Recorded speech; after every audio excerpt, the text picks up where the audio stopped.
Amém, igreja. Pode sentar. Que manhã maravilhosa. Há momentos que a gente vive que a gente tem que valorizar muito. Você está aqui nessa manhã, você poder estar com seu irmão aqui, é algo maravilhoso demais. E às vezes a gente passa desapercebido, né? A gente não valoriza esses momentos. Ontem estava ali na casa da minha irmã Conceição, passamos uma tarde juntos e como foi bom, como foi gostoso estar ali. E estar aqui com você também nessa manhã é um privilégio muito grande.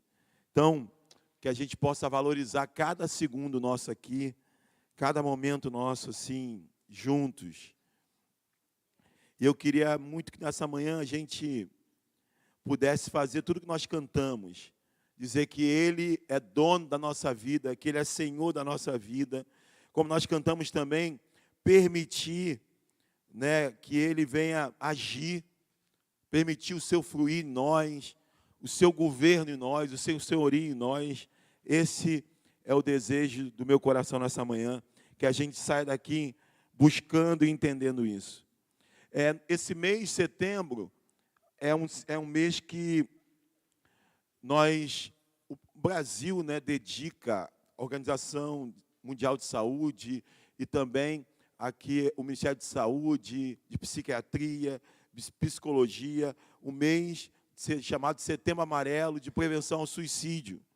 Suicídio tem sido aí uma grande epidemia terrível no mundo, né? A gente tem casos bem próximos da gente. E eu estava vendo uma psiquiatra falando do quanto que é estranho o suicídio, porque há na gente um senso de preservação, de cuidado, de buscar a vida a todo preço. Então, quando alguém tenta contra a sua própria vida, é algo antinatural, é algo que não se explica, né? Então, e a gente, todo ano, a gente acaba aproveitando o Setembro Amarelo para falar um pouco da questão da saúde mental. A gente não está fazendo a série totalmente nesse mês sobre saúde mental, mas nós vamos falar muito sobre isso durante o mês. E hoje eu quis trazer esse tema que tem muito a ver com a nossa confiança, porque nós temos algo maravilhoso.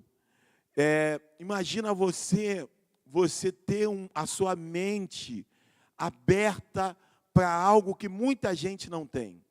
Você ter o privilégio de você ter acesso ao Evangelho, às boas novas. Por isso que é tão complexo quando alguém tenta diminuir o Evangelho. Eu estava conversando com meu pai é uma pessoa simples, muito simples, mas que ele é uma das pessoas que mais me ensinam a tratar o Evangelho como ele é, a não complicar o Evangelho. Porque o Evangelho é boas novas. Imagina você ter uma proposta de vida onde o seu passado pode não mais influenciar o seu presente. Por mais que você tenha cicatrizes, por mais que você tenha memórias, mas você poder viver algo onde vai te dizer, olha, aquele que está em Cristo, nova criatura é, as coisas velhas já passaram, eis que tudo se fez novo. Você olhar para o seu passado, de repente difícil, de marcas profundas, e você poder em Cristo pensar e dizer, eu posso viver uma nova história. Quem vai se batizar no próximo sábado, hoje, vai ter uma ministração que nós chamamos de livro, né? Como, Patrícia? A história do livro de cada um deles. E eles vão receber esse livro. Quando eles recebem esse livro, é um livro com páginas em branco. Ou seja, eles podem escrever uma nova história a partir de Cristo. Então, nós temos isso. Nós poderíamos não ter. Nós poderíamos não conhecer, estamos estudando toda manhã aqui, e tem sido maravilhoso, o livro de 1 Coríntios. Ele fala sobre isso, sobre essa revelação, que a gente descobriu, que aquele texto tão conhecido, tão cantado, aquele que a gente diz, olha, nem olhos viram, nem ouvidos ouviram, nem jamais penetrou na mente humana o que Deus tem preparado para aqueles que o amam. Nós aprendemos aqui de manhã que isso que não foi revelado à mente humana, nem foi visto pelos homens, isso já nos foi revelado.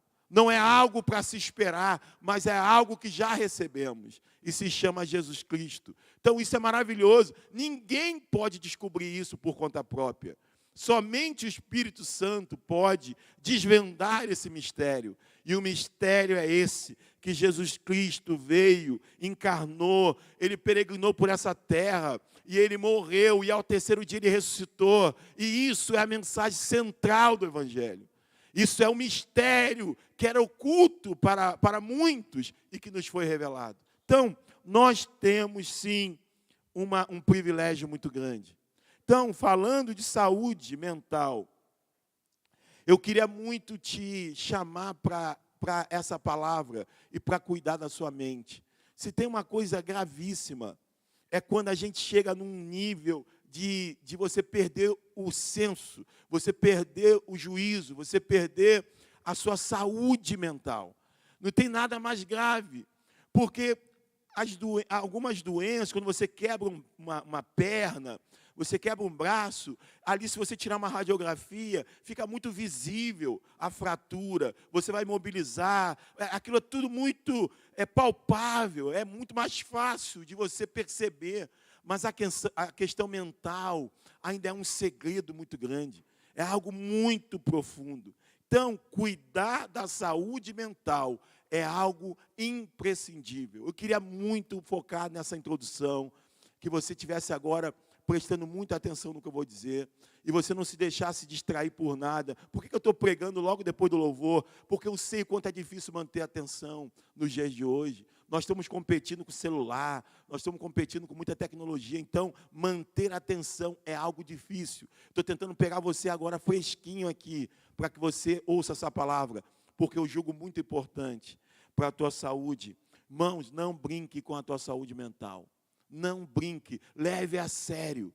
Não vá ao nível da exaustão. Não faça isso se você está trabalhando muito, se você está muito preocupado, muito ansioso. Nós brincávamos, de certa forma, com alguns toques, né? Alguns transtornos obsessivo-compulsivo, que não é toque, porque para chegar à obsessão tem que ser algo que já passou do limite, que já está afetando sua vida. Mas há todo um ensaio, né? E a gente conversava sobre isso, sobre o que nos afeta, costumes nossos, manias que a gente tem, que tem a ver com ansiedade, tem a ver com uma série de coisas. E a gente vê o quanto nós somos comuns, o quanto um parece com o outro, né? Várias situações que a gente vê como nós somos parecidos. Então, eu queria muito, irmãos, que você aqui hoje, nessa manhã, não brincasse com a sua saúde mental. Sabe, você pensasse no seu sono, como está seu sono, como está a sua noite na hora de dormir, começar a ser mais radical com algumas coisas, sabe? Tem pessoas que trabalham com tecnologia, que elas mesmo controlam seus filhos na rede social. Imagina, quem fabricou, quem criou o Instagram, quem criou o Facebook, quem criou as ferramentas que vão serem usadas de uma forma para vender produto, eles mesmos evitam que os seus filhos fiquem expostos durante muito tempo. Ou seja, eles mesmos desconfiam daquele produto que eles mesmos criaram, tamanho do tanto que eles veem como é viciante, como que é preocupante, como que é complicado. Então, tem pessoas que não levam o celular para o quarto, deixam eles isolados. Ou seja, tem toda uma conduta para evitar isso. Ontem, quando nós estávamos na casa da minha irmã, eu não peguei o celular nenhuma hora. Eu pude ali conversar, brincar, a gente tem aquele momento ali. Então, tem momentos em que a gente precisa fazer isso. No sábado, no sítio, vamos tentar fazer isso. Deixa o celular na bolsa, deixa ele em algum lugar, evita ficar mexendo. Se for para pegar o celular, para tirar foto, né? Para tirar foto de alguma coisa, mas que a gente tenha esse tempo de qualidade. Cuide da sua saúde mental.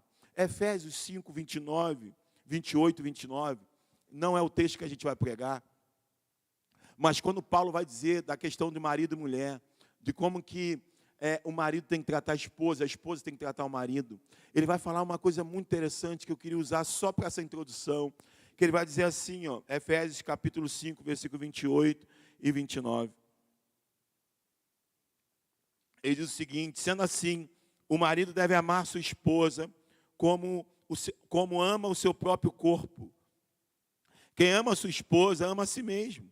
Pois ninguém jamais odiou o próprio corpo, antes o alimenta e dele cuida, assim como Cristo zela pela igreja. Paulo fazendo essa analogia entre a relação de homem e mulher e a relação de Cristo e a igreja. Ele vai dar esse exemplo de que o marido deve amar sua esposa como ao seu próprio corpo.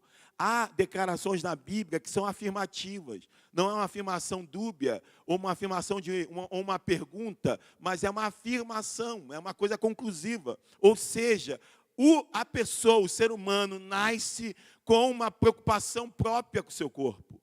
A gente tem isso, esse zelo pelo nosso corpo, por isso que a gente se alimenta, por isso que a gente cuida, por isso que a gente se protege. Então, ele usando esse exemplo, ele diz que o marido deve amar sua esposa como o seu próprio corpo. Ele já chega à conclusão de que qualquer pessoa ama o seu corpo. E ele também diz que a pessoa, que ele vai dizer assim, pois ninguém jamais odiou. Olha só, é uma afirmação, porque o natural, vamos dizer assim, o normal é a gente não odiar o nosso corpo, mas sim alimentar, cuidar, assim como Cristo zela pela sua igreja. Então, alimente seu corpo, cuide do seu corpo, cuide do seu descanso, cuide da sua mente, não brinque com isso. Eu sempre lembro de uma irmã, sempre quando eu falo disso, que a gente ia na casa dela, a gente ia muito na casa dela, fazer culto no lar, e também ela participava muito das escolas bíblicas, e era uma das irmãs mais inteligentes que tinha, aquele tipo de pessoa que estraga o segredo do professor. Todo professor, quando vai dar uma aula, ele prepara lá a cereja do bolo. Quando eu chego para dar uma aula ou uma pregação, eu não dou logo as cerejas. Se eu chegar aqui e já trazer a cereja, aí o pessoal já come. Embora muita gente não goste de cereja, né? Mas essa expressão é daquilo que é o melhor, né? Você não gosta de cereja, pensa numa coisa que é o melhor, né? Então, dar o melhor logo de cara, né? É estragar a aula, é estragar tudo. Você já entregou o segredo. E essa irmã, ela tinha uma capacidade tão boa, cognitiva, de pensamento, de agilidade, que ela, quando eu começava a aula, e eu ia começando a trabalhar, para no final trazer o segredo, trazer a cereja, aquela irmã logo de cara já matava. Ela já tinha estudado, pastor, o senhor quer dizer isso, né? Eu olhava, caramba, acabou minha aula, já podemos ir embora para casa. Eu falava várias vezes, ela falava, gente, já foi uma aula. A irmã deu uma aula para a gente, vamos embora. Ela era uma pessoa com uma capacidade incrível. E daqui a pouco eu encontro essa irmã, cabelo todo para cima, totalmente desfigurada, falando coisas desconexas, sabe? Andando devagar, sendo levada pela mãe, a mãe levando ela do lado, e ela totalmente fora de si, totalmente fora de si. Aquilo me causou um temor, porque todos nós estamos sujeitos a algum momento surtar. Cuidado com a sua saúde mental, leve isso a sério. Exercício físico, alimentação, sabe? Nós temos que tomar cuidado. Isso é muito, mas é muito sério. Amém? Tudo isso para a gente ler o texto dessa noite. Êxodo capítulo 16, versículo de 1 a 5. Então, nós temos um tema, desconfiança, que quer dizer aí o apagadinho, confiança, que é esse dualismo que a gente vive entre a confiança e a desconfiança. Êxodo 16, versículo de 1 a 5. Você pode ficar de pé um pouquinho? Êxodo 16, de 1 a 5.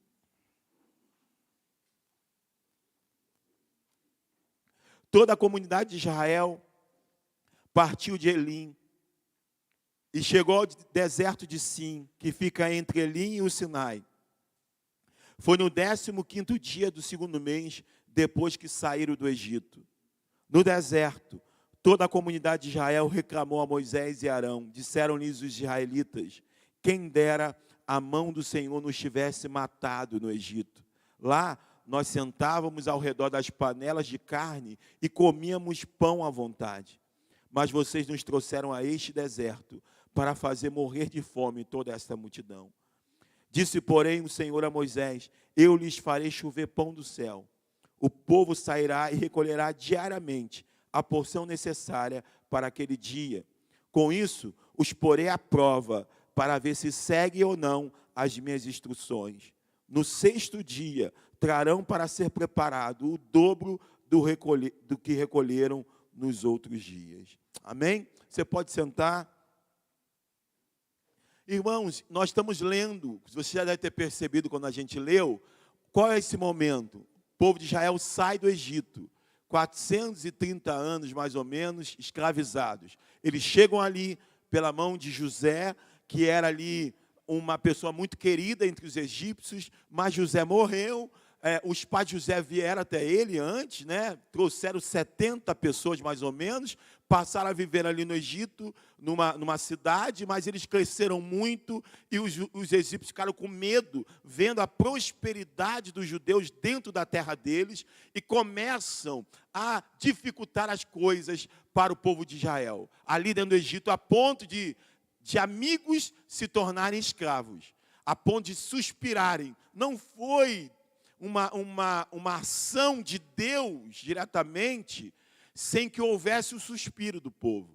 Deus age, Deus levanta Moisés para libertar esse povo, porque eles suspiraram. O que quer dizer suspirar? Eles clamaram, mesmo sem falar, eles pediram ajuda, nos tira dessa condição. Como Deus tinha promessa a esse povo, através de Abraão, Isaac, Jacó e José, Deus levanta Moisés para tirá-los do Egito, e tira-os do Egito. Quando eles estão no deserto, ainda no início da caminhada, depois de sair da escravidão, eles começam a murmurar, eles começam a reclamar. É o que os teólogos dizem. É mais fácil tirar Israel do Egito do que tirar o Egito de dentro de Israel. É muito mais fácil tirar Israel de lá, com todas aquelas lutas, 10 pragas, Mar Vermelho, exército de Faraó.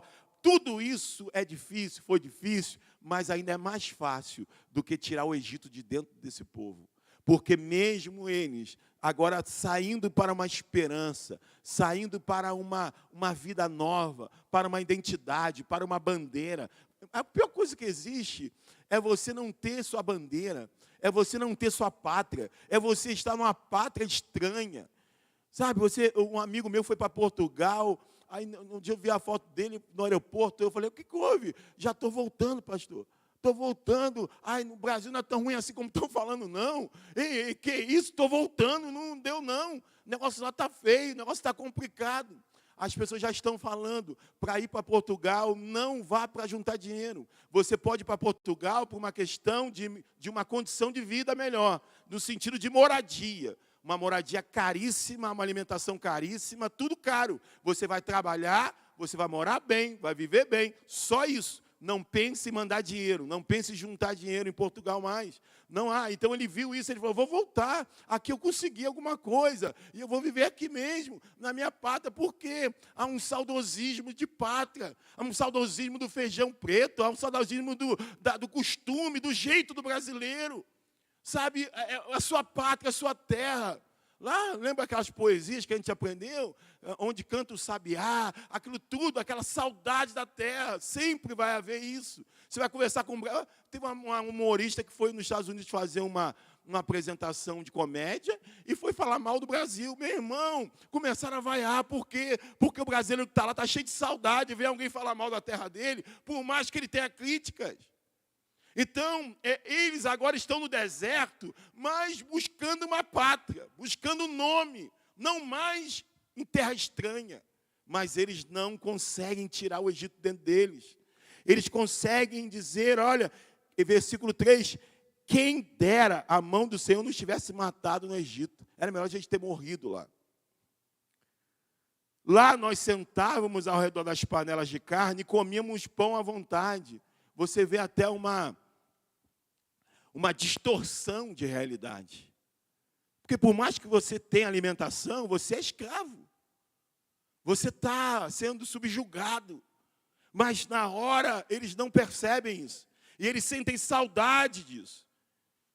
Tínhamos pão à vontade, mas vocês, e aí, não é nós não suspiramos, nós não pedimos, pediram, mas agora não, na hora da crítica, vocês nos trouxeram. Por isso que Cristo, quando vai curar alguém, por mais que ele veja que a pessoa está com a bengala, está com óculos escuro, ele pergunta: o que queres que eu te faça? Por mais que ele veja que alguém está com a cadeira de roda, ele não chega invadindo. Em algumas situações, sim, ele vai e age diretamente. Mas ele pergunta: o que você quer que eu te faça? Por quê? Porque você precisa colocar, verbalizar, você precisa se responsabilizar. E aqui eles vão dizer: vocês nos trouxeram a este deserto para fazer morrer de fome toda essa multidão. A culpa é de você, Moisés. E Moisés diz: não, calma aí, gente, vocês não estão brigando contra mim. Vocês estão brigando contra Deus. Eles não fazem um apanhado na história. Olha, Deus nos tirou de lá de uma forma sobrenatural. Gente, isso aqui é depois de mar abrir. Isso aqui é depois de todas as evidências de Deus na vida deles. Depois do exército sendo destruído de Faraó. Depois disso tudo, eles estão ainda duvidando. Porque o Egito está dentro deles. Uma vez eu vi uma pessoa que vivia uma humilhação. Que vivia uma situação terrível de vida. E um dia, quando ninguém imaginava, aquela pessoa decidiu viver, decidiu sair daquela condição e pôde ter agora o seu lugar, pôde ter sua vida. E às vezes, mesmo naquela condição de liberdade, se bobear, aquela pessoa que se libertou de um jugo, sente saudade do lugar que estava sendo subjugada, porque às vezes a gente não consegue ver a grandeza que é o que Deus tem feito na nossa vida. A gente está aqui, mas com saudade do Egito, com saudade do pecado, com saudade do mundo. Então, olha que coisa terrível é isso, essa postura desse povo. Mas não é sobre isso que eu queria falar, eu quero falar sobre saúde mental. E no versículo 4 diz: disse, porém, o Senhor a Moisés: eu lhes farei chover pão do céu. Eles estavam murmurando, eles estavam reclamando de fome.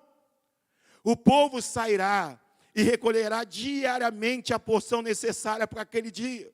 É aquilo que Claudinha sempre fala: pastor, é porção diária. Quando eu estou ansioso, quando estou preocupado, Claudinha fala muito: pastor, é porção diária. Deus vai enviar aquilo necessário para hoje. E é isso que Deus estava dizendo para eles. O povo sairá e recolherá diariamente a porção necessária para aquele dia. Aí, com isso, eu os porei à prova para ver se seguem ou não as minhas instruções. No sexto dia, trarão para ser preparado o dobro do que recolheram nos outros dias. Então, ele está agindo com o povo, fazendo descer pão do céu e dizendo para o povo que aquilo vai ser algo, uma porção diária. E ele vai instruir o povo como que iria ser aquela situação, como que o maná seria dado e qual seria a rotina do povo em relação ao maná. E isso tudo é feito para pôr o povo à prova. Qual é essa prova que Deus está trazendo para eles? Qual é essa prova que nós podemos extrair daqui algumas coisas interessantes? Então, a primeira coisa que eu percebo, quando ele faz o maná cair diariamente e não de uma porção para a semana inteira, é que Deus quer ensinar ao povo que eles dependam dele. Então, nós estamos falando de saúde mental, para que a gente venha sair daqui hoje, já que a gente tem esse privilégio do Evangelho, para que a gente venha sair daqui, e é muito importante isso, porque muitas vezes nós recebemos instruções, vamos usar a analogia do médico, de como nos livrar de um problema. Eu fui no médico há alguns dias, eu estava com um incômodo, e o médico passou antibiótico. E ele falou assim: olha, tome o antibiótico até terminar. Você vai, talvez se sinta melhor, mas você não pode interromper o tratamento. Termine o tratamento, não interrompa o tratamento. Muita gente se sente melhor e esquece de tomar o remédio. Aí eu já botei para despertar, eu tomava antibiótico. Por quê? Porque, às vezes, a gente tem isso no Evangelho. Nós temos o Deus falando: olha, não andeis ansiosos por coisa alguma. Basta cada dia o seu próprio mal. Olhai as aves dos céus, eles não têm celeiro, eles não têm depósito, mas eu as alimento. Olhai os lírios do campo, nem Salomão, o maior exemplo de riqueza, se vestiu como um deles. Nós temos todas essas falas e nós não nos apropriamos delas. Nós continuamos entulhando muitas preocupações. Nós continuamos sofrendo por causa da ansiedade. Todos temos ansiedade, todos lidamos com ansiedade, mas uma coisa é você ter um exercício diário. Lembra que o Senhor falou, não andeis ansiosos por coisa alguma, basta cada dia o seu mal. Nós temos que todo tempo dizer isso para a nossa mente, lutar contra isso, não nos render a isso, não aceitar pacificamente isso, porque ele diz, não andeis ansiosos por coisa alguma. Ou seja, nós temos que ter uma atitude, uma ação, nós não temos que nos entregar a isso. Há muitas pessoas sabem do que precisam, dizem o que estão vivendo, mas não se apropriam do que tem que ser apropriado. Sabe, eu não estou bem, eu estou ansioso, eu estou isso, eu estou aquilo, mas sabem tudo, mas não agem com aquilo que Deus nos colocou para agir, com as ferramentas que Ele nos deu, para a gente poder ter uma vida saudável mentalmente. Então, o que eu aprendo aqui é que Ele quer nos ensinar dependência dEle. Por isso que Ele dá uma porção diária. Não é uma porção faltando, não é uma porção sobrando, é uma porção necessária somente para aquele dia. Por quê? Para que a gente entenda que o controle está nas mãos dEle, não na minha mão. É uma porção diária. Eu te darei o que é necessário para você hoje. Que saiamos daqui confiantes nisso. O que é necessário para hoje, eu vou ter. O que é necessário para hoje, eu tenho. Porque vai haver sempre a tentação da independência. A tentação da gente dar conta sozinho. Nós sempre buscaremos essa independência. Eu estava vendo meu irmão, minha irmã, vou falar uma coisa para vocês. Não se deixe influenciar por nenhum movimento externo. Você pode aprender com alguns movimentos, algumas coisas. Nada é descartável. Está vendo alguma pessoa? Não ouço Ed Renekiewicz. Eu não ouço mais Silas Malafaia. Eu não ouço mais fulano de tal. Às vezes as pessoas descartam tudo de alguém por discordar delas. Isso é a maior loucura que a gente pode fazer. Isso a gente só se emburrece mais.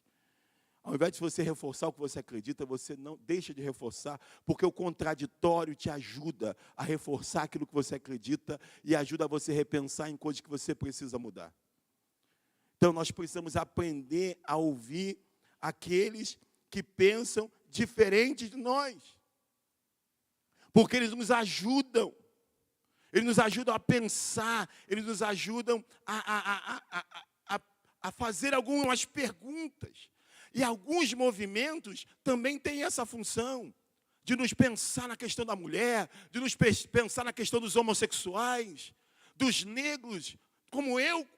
De várias situações, e não tem como negar, eu já falei para vocês, nós percebemos no dia a dia. Eu vi com uma pessoa aqui, e eu falei para vocês que a pessoa falou para mim, eu estava trazendo um ar-condicionado, e falou, não sai agora não, que está vindo uma pessoa suspeita ali. E aí eu olhei assim, e aí, às vezes eu faço isso, eu pensei, rapaz, já sei de quem se trata que ele está falando. E naturalmente, quando eu fiquei, ele falou, quando eu olhei, estava passando um rapaz, o rapaz não tinha nada a ver, não tinha, mas por quê? Preconceito. A gente sabe que existe. Agora, uma coisa é eu saber que existe, eu lutar por isso, eu ler a palavra e eu vejo uma palavra que não faz diferença um do outro, mas eu não posso ignorar essa realidade, mas eu não posso usar a minha fala por movimentos que às vezes usam de maneira violenta, de maneira exagerada ou sem um princípio da restauração e da transformação da sociedade. Não é pelo meio, assim, não é por essa via, ou seja, um equilíbrio. E uma coisa que muitos movimentos têm feito é desconfigurado a nossa compreensão das coisas. A nossa forma de enxergar as coisas. Uma delas, trabalhe para não depender de ninguém, não dependa de homem nenhum.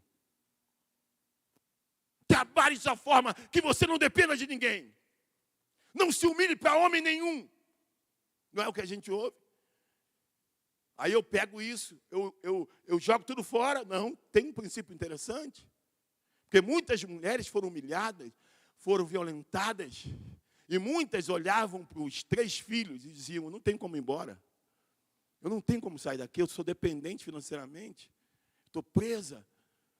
Então, há uma coisa interessante nisso, de você buscar estudar, de você buscar se preparar, de você buscar crescer, de você buscar, sabe, você ter sua entre aspas, uma certa independência.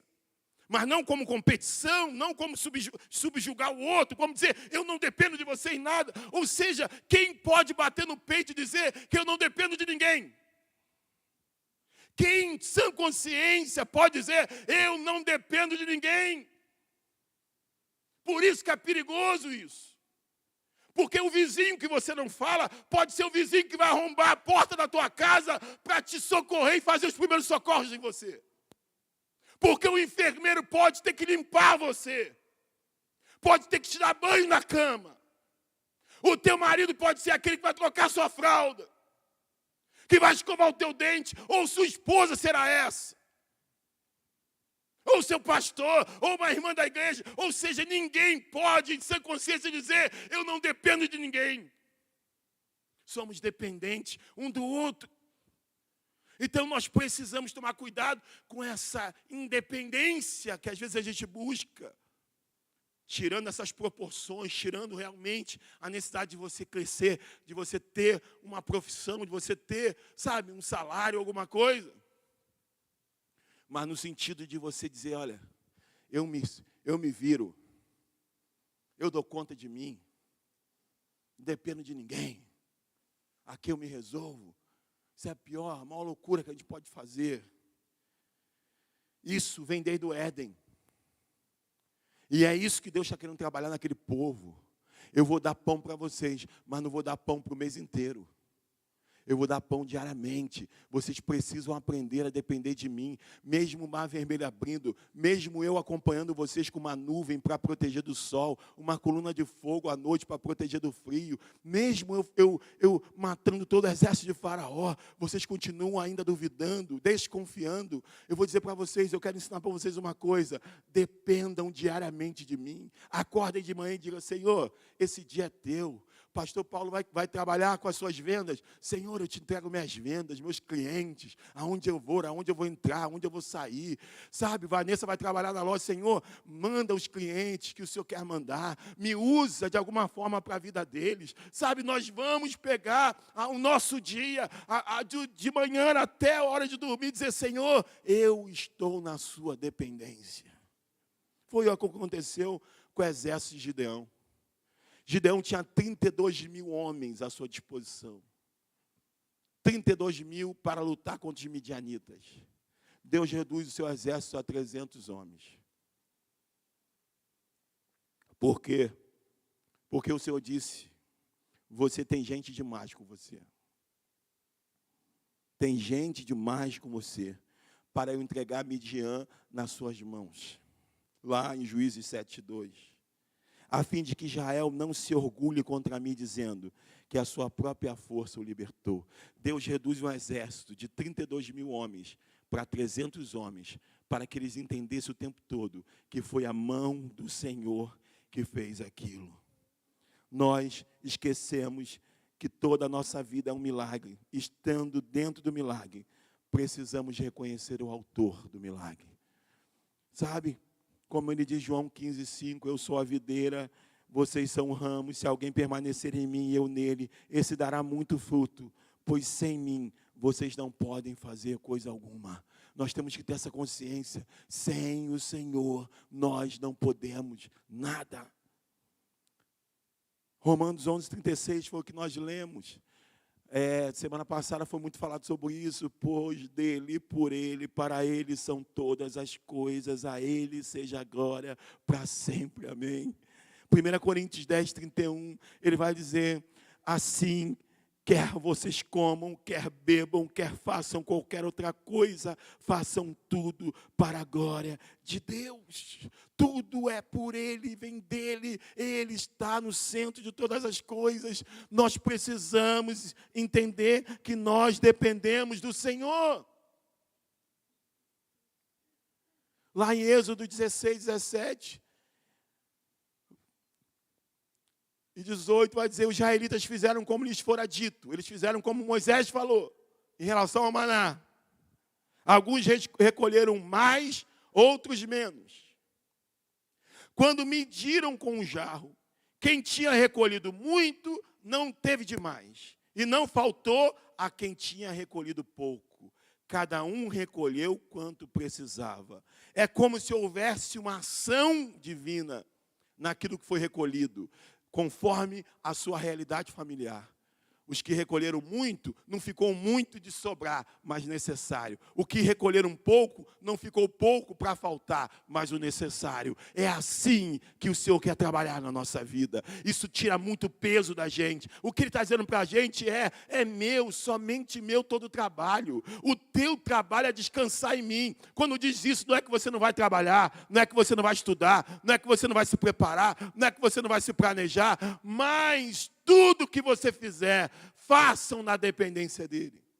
Façam na segurança de que Ele é soberano, de que Ele é Senhor. No versículo 5 do texto que nós lemos, de Êxodo 16, no versículo 5, ele vai dizer, no 6º dia, trarão para ser preparado o dobro que recolheram nos outros dias. Sabe? É aqui que entra a confiança desconfiada. Porque eles tinham a ordem de recolher diariamente. Segunda, terça, quarta, quinta, sexta. Na sexta-feira, a ordem era o seguinte. Na sexta-feira, vocês vão recolher o dobro do que vocês recolhem. Por quê? Porque o sábado é do Senhor. Não é permitido vocês irem colher no sábado. Na verdade, não descerá maná no sábado. Porque o sábado é do Senhor. Mas na sexta-feira, vocês vão recolher o dobro. Versículo 24 do Êxodo 16. Mas diz que eles o guardaram até a manhã seguinte, como Moisés tinha ordenado, e não cheirou mal, nem criou bicho. Olha o que acontece. Quando na sexta-feira, eles recolheram o dobro do maná, aquilo que eles guardaram da sexta-feira em dobro, quando chegou no sábado, não cheirou mal, não deu bicho, não estragou, porque eles estavam debaixo da ordem de Deus. E aí, Êxodo 16, versículo 19 e 20 diz, ninguém deve guardar nada para a manhã seguinte, ordenou-lhe Moisés.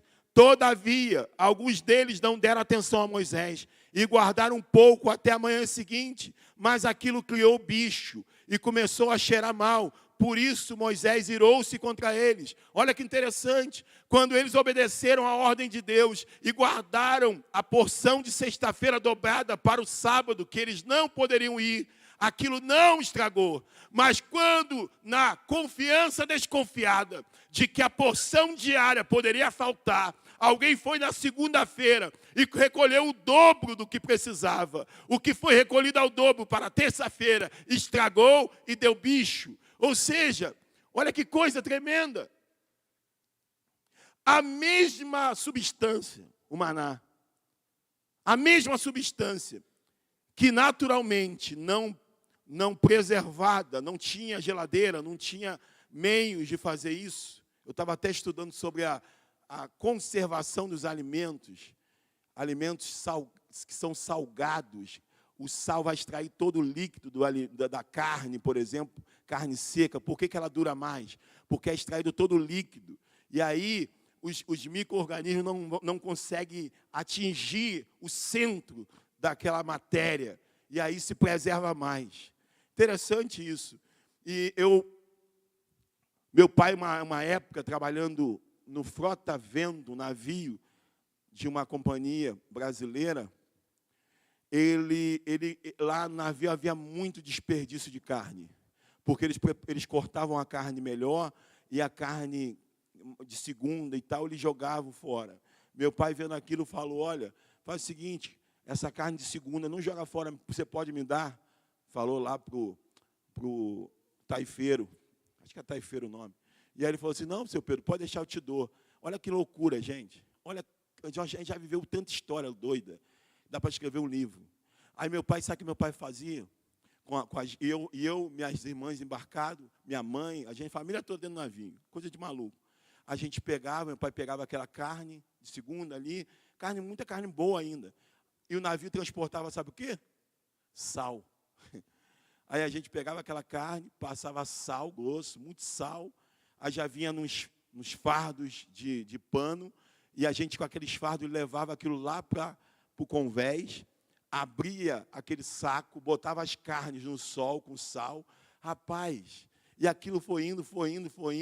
E quando meu pai desembarcava, ele vinha com muita carne seca de qualidade. Era um tal de mandar carne seca para fulano, para tia Edival, manda carne seca para tia Edival, manda carne seca para fulano. E, rapaz, era uma festa. A gente viveu isso. Então, aquela carne se conservava. Mas, esse tempo, o sal foi muito usado pelos egípcios para conservação, até para mumificação. Mas aqui, nesse contexto, não, Israel estava no deserto. Então, o maná que caía, que era guardado pela desconfiança para um dia que não era ordenado por Deus, ele estragava e dava bicho. Mas na sexta-feira, a mesma substância, o mesmo maná, que era guardado debaixo da obediência de Deus, não estragava, se preservava. E eu fiquei pensando, meus irmãos, você que está ansioso, você que está preocupado, você que está com uma carga pesada sobre você, olha que coisa maravilhosa. O Deus que nós servimos, Ele tem poder sobre uma região do deserto de Israel, sobre um local apropriado, sobre o maná, sobre aquela substância, os micro-organismos tentando atingir aquela substância, tentando trazer bicho, tentando fazer cheirar mal. E Ele dizia, não, eles vão ficar preservados. Eu lembrei do louvor. Eu lembrei de um louvor. É aquele louvor que fala assim, nos galhos secos de uma árvore qualquer. Olha que loucura. O galho já é um galho qualquer, seco ainda. Nos galhos secos de uma árvore qualquer, o Criador vê uma flor a brotar. Eu não sei, a gente estava falando de toque, né, Márcio, da mente. Eu penso muita doideira, gente. Eu sou uma pessoa que eu viajo no meu pensamento. Às vezes eu venho aqui para a igreja, eu vejo tanto andorinha, tanto, né, bem-te-vi aqui, uma coisa de maluco. Uma vez estou ali, lá, varrendo, cagou no meu olho. Pá! Rapaz! Fez cocô no meu olho. Fui no banheiro, rapaz, ardia. Meu Deus! Fui no banheiro, lavei. Aí, ainda bem que não tem ninguém vendo. Mas sabe o que eu fico pensando, Claudinha? Às vezes eu fico olhando o passarinho, eu fico olhando, rapaz, eu faço essas viagens. Será como que é o dia deles? Né? Será aonde ele vai de manhã? Aonde ele vai, eu vou lá, não tem garantia nenhuma, Claudinha. Ele não tem garantia, como a gente, o negócio pegou, eu vou no mercado, passo cartão de crédito. Um amigo meu falou assim, quem compra o cartão de crédito já tá desesperado. Mas tem horas que a gente faz isso.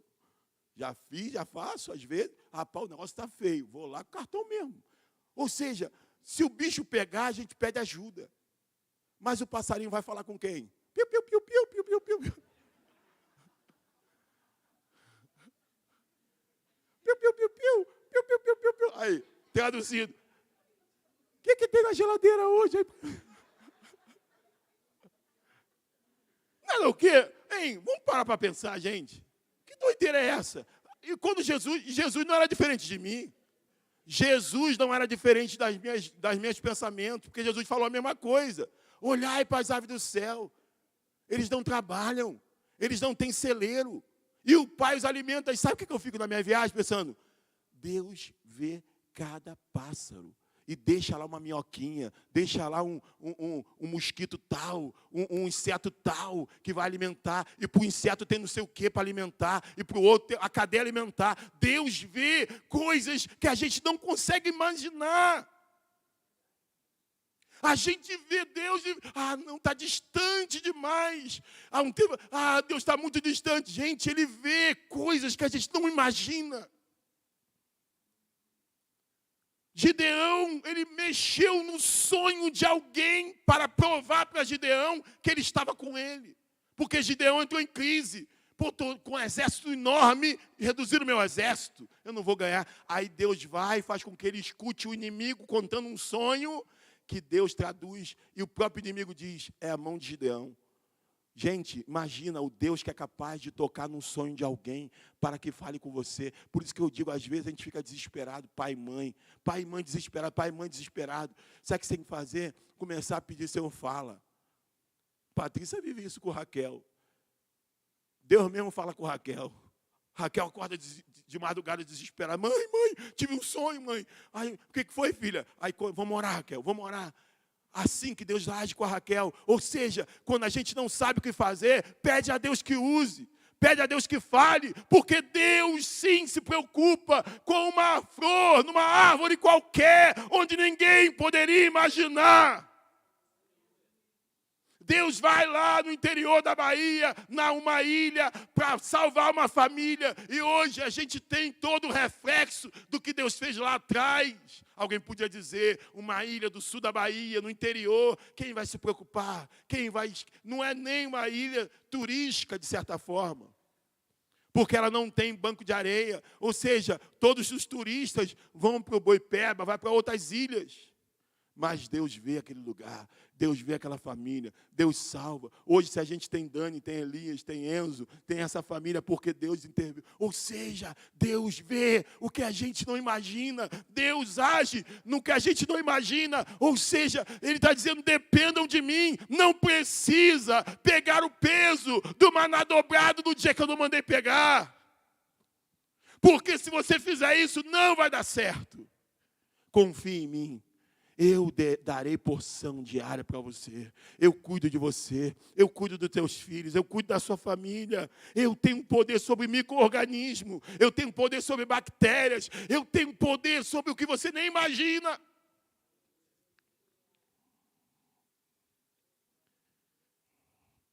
Lucas 12, 6 e 7, ele diz, não se vendem 5 pardais por 2 moedinhas? Não é uma coisa tão comercializada como uma coisa tão barata. Contudo, nenhum deles é esquecido por Deus. Até os cabelos da cabeça de vocês estão todos contados. Não tenham medo. Vocês valem mais do que muitos pardais. A gente não consegue ter essa dimensão de Deus. A gente não consegue imaginar um Deus assim. Essa semana, não sei se fui levar a Mariana no colégio, e eu vi um rapaz passando de moto, com um filho bem pequeno. Não era tão pequeno, porque ele já conseguia se virar um pouco. E o pai estava na moto, de capacete, o filho estava atrás dele, de capacete grande. Estava até uma cena engraçada. E o garotinho não conseguia enxergar a pista. Ele só enxergava as costas do pai. E ele só tinha uma proteção, além do capacete, era se agarrar na cintura do pai. Aquilo me chamou a atenção. Outras viagens que eu faço também na rua. Tudo para mim é pregação. Tudo para mim Deus está falando. Aí eu olhei aquela cena, aquele garotinho agarrado atrás. Porque às vezes eu vejo o pai botar o filho na frente ali, pertinho, leva ali com cuidado. Né? Mas esse pai botou ele de capacete atrás dele, e ele agarrado no pai. E ele não conseguia ver a frente, ele não conseguia ver a pista. Ele só via as costas do pai. E ele ali, agarrado. E eu olhei aquela cena e falei, gente, é muita confiança. Ele confia no pai. Tem gente que anda de moto e diz assim, eu ando de moto, mas eu não deixo ninguém me levar de moto. Porque tem segurança, né? Eu não deixo, eu ando de moto, levo quem quiser de moto, mas eu não ando com ninguém levando a moto. Não confio. E aquele garoto estava ali, sem enxergar a pista, agarrado no pai. Sabe, Deus quer que a gente tenha essa plena confiança nele. Que a gente se agarre nele. Mesmo que você não está vendo a pista, como Abraão, sai da tua terra, da tua parentela. Vai para a terra que eu te mostrarei. A gente quer que ele mostre antes, nem sempre ele vai mostrar. E a gente vai ter que confiar, a gente vai ter que se agarrar na cintura dele e dizer, Senhor, se o Senhor está aqui, eu tenho tudo. Se o Senhor está aqui, eu tenho tudo. Eu tenho muitas preocupações. Tenho preocupação com minha filha. Tenho preocupação com a mais nova, com a mais velha. Tenho preocupação com minha esposa, com a saúde dela. Tenho preocupação com minha sogra. Estava chegando agora, ela estava indo andando para lá. A minha esposa, a minha mãe está vindo, o que houve? A nossa cabeça já fica, o que houve? O que aconteceu? Será que aconteceu alguma coisa? A igreja está fechada? Não, estou andando, talvez preocupada com alguma coisa. A gente às vezes está preocupado, começa a querer andar. Mas a gente tem preocupação com todo mundo. A gente tem preocupação com todo mundo, porque Deus colocou isso na gente. Se você é convertido, você não vive mais sozinho. Meu pai brinca às vezes, meu pai, poxa, conhecer gente é muito ruim. Quanto mais a gente conhece gente, mais a gente ama e mais problema a gente tem. Mas não tem como não conhecer. Não tem como não se preocupar. A gente vai ter que visitar a Amanda, né? Deus chamou o pai dela. A gente vai a semana lá visitar a Amanda, segunda-feira. Dar um abraço nela, estar com ela, com Lorena, com a família. A gente se preocupa. Mas a gente precisa, se a gente já é assim, entender que tem um pai que você pode se agarrar na cintura dele. Pior para mim é chegar em casa e não sentir esse pai. Pior para mim do ter que lidar com essas neuras, com essas preocupações, é não ter esse pai para poder absorver isso tudo. Essa semana eu mandei uma mensagem para o pastor Sanoval. Falei, pastor Sanoval, eu queria te dizer uma coisa. Olha, eu preguei esse domingo, acho que foi domingo, e quando acabou a pregação, eu vazei da igreja, pastor. Terminou o culto, eu fui ali, fui embora, deixei até minha esposa lá. Porque eu estava esgotado. A mensagem foi uma mensagem forte, pesada, e eu me esgotei fisicamente. E eu não tinha condição de falar com ninguém. Então, peguei ali, Ian e Thaís, vocês vão agora, vamos embora. Fui, cheguei em casa, deitei, tomei um banho, porque eu não queria. Eu falei, pastor Noval, hoje eu te entendo. Eu entendo quando o senhor pregou na Santa Ceia aquela vez, que o senhor pregou uma mensagem tremenda. E no final o senhor deu o microfone na mão de alguém, saiu pela garagem, pegou o teu carro, foi embora e ficou a igreja toda olhando para você, dizendo o que aconteceu. Hoje eu te entendo, aquilo que eu questionava, hoje eu te entendo, meu irmão. Quando você tem alguém como um para-raio, como alguém que absolve as burdoadas, quando alguém falece, pastor, liga para o pastor, fala com o pastor, olha, está acontecendo isso, pastor, olha, eu comi um negócio, não estou me sentindo bem, pastor, o que o senhor acha? Ou seja, tudo é o pastor, por quê? Você tem alguém que você possa jogar, você tem alguém que você possa dividir. Agora o pastor fala com quem? Todos nós somos pastores, você precisa ter alguém para agarrar na cintura. Você precisa ter alguém para ter como um para-raio. E Cristo falou, ei, lança sobre mim a vossa ansiedade. Lança sobre mim os seus problemas. Lança sobre mim aquilo que te preocupa. Lança sobre mim aquilo que te machuca. Lança sobre mim aquilo que você não entende. Lança sobre mim as suas preocupações.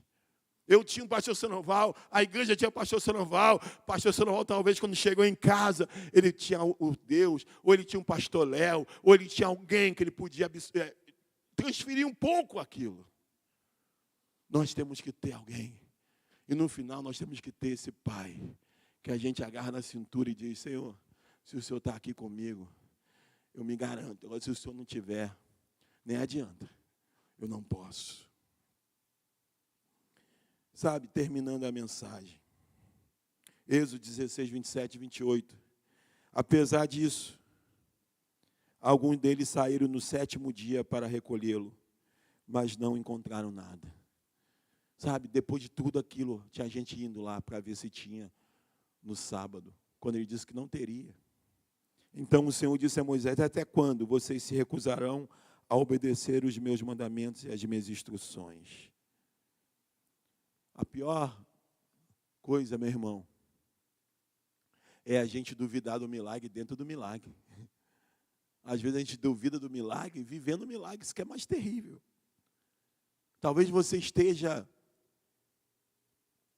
aí, sabe, se sentindo já, você deu uma melhorada, você conquistou algumas coisas, mas você não faz, às vezes, um balanço do que teria acontecido se Deus não tivesse intervido lá na sua família há alguns anos atrás. Quantos de nós estaríamos mortos? Seu Alfredo estaria aqui? Fico pensando, seu Alfredo estaria aqui. Meu irmão, não.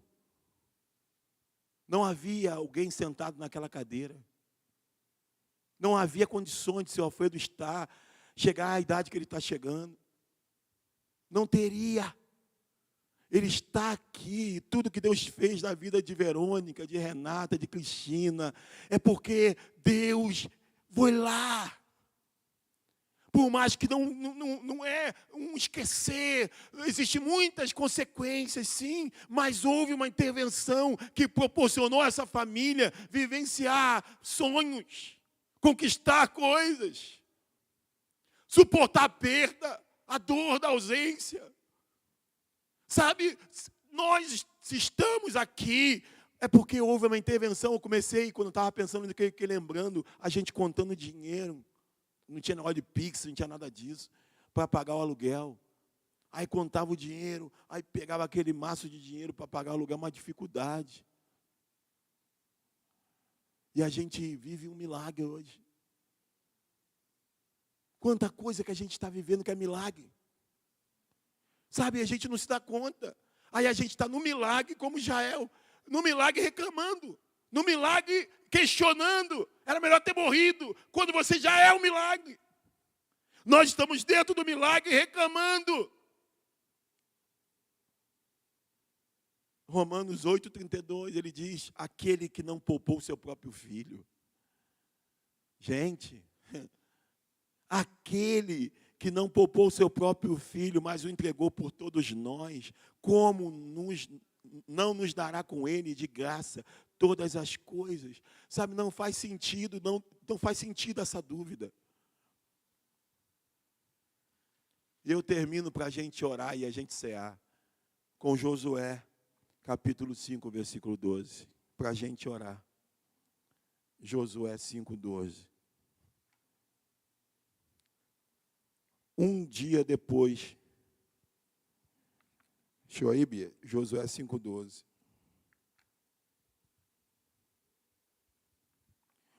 Um dia depois de comerem do produto da terra, o maná cessou.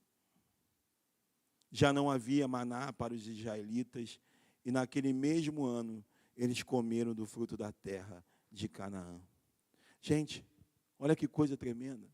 Um dia depois de comerem do produto da terra, quando eles estão na terra, saiu do deserto, chegou na terra, Deus continuou dando maná. Agora, quando eles já começaram a comer do fruto da terra, daquilo que eles estavam plantando, o maná cessou. Isso mostra a provisão de Deus até o momento que eles precisavam ali. Deus foi fiel, Deus mandou, Deus cuidou. Quando eles puderam já trabalhar, já preparar a terra, Ele ainda espera que aquilo frutifique. Quando aquilo germina, quando aquilo frutifica, quando aquilo está maduro, e eles começam a se alimentar, o maná cessa. Esse Deus é o mesmo Deus que a gente serve. Eu queria te chamar para a gente ficar de